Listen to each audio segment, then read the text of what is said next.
रताळ्याचे काप तुम्ही बऱ्याच वेळा केले असतील। आज इथं मी दाखवतेय रताळ्याची स्मूदी।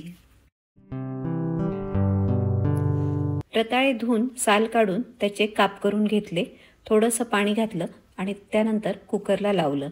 2 शिट्ट्या करून घेतल्या आणि मऊ शिजवून घेतलं। मिक्सरचा ब्लेंडर जार घेतलेला आहे। आता यामध्ये घालायचे हे शिजवून घेतलेले रताळ्याचे काप। एका सफरचंदाच्या बारीक फोडी करून घेतलेल्या आहेत।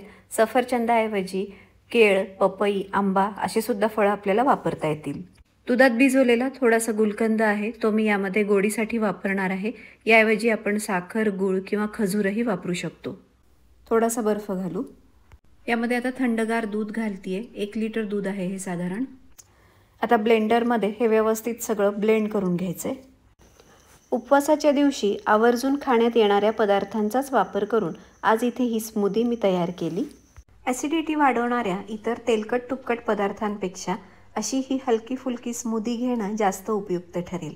तुम्हाला आजचा हा व्हिडिओ, यात बनवलेली ही स्मूदी कशी वाटली मला तुमच्या कमेंटमधून नक्की कळवा।